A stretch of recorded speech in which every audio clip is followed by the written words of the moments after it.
16. The book of Revelation, rightly placed at the end of the New Testament, reaches beyond it into a future that is all too palpably close with its apocalyptic terrors. The decision of an ill-considered moment made in some herostratic head can suffice to unleash the world cataclysm. The thread by which our fate hangs is wearing thin. Not nature, but the genius of mankind has knotted the hangman's noose with which it can execute itself at any moment. This is simply another façon de parler for what John called the wrath of God. Unfortunately, we have no means of envisaging how John, if, as I surmise, he is the same as the author of the epistles, would have come to terms with the double aspect of God. It is possible, even probable, that he was not aware of any contrast. It is altogether amazing how little most people reflect on numinous objects and attempt to come to terms with them, and how laborious such an undertaking is once we have embarked upon it. The numinosity of the object makes it difficult to handle intellectually, since our affectivity is always involved. One always participates for or against, and absolute objectivity is more rarely achieved here than anywhere else. If one has positive religious convictions, i.e., if one believes, then doubt is felt as very disagreeable, and also one fears it. For this reason, one prefers not to analyze the object of belief.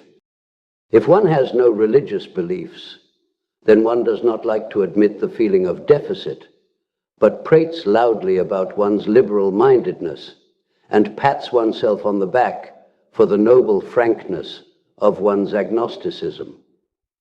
From this standpoint, it is hardly possible to admit the numinosity of the religious object, and yet its very numinosity is just as great a hindrance to critical thinking, because the unpleasant possibility might then arise that one's faith in enlightenment or agnosticism would be shaken. Both types feel, without knowing it, the insufficiency of their argument.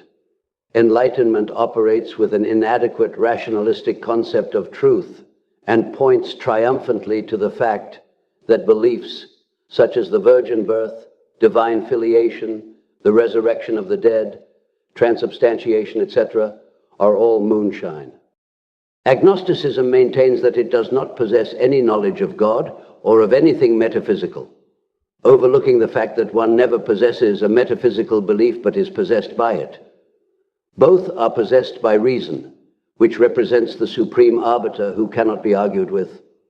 But who or what is this reason, and why should it be supreme?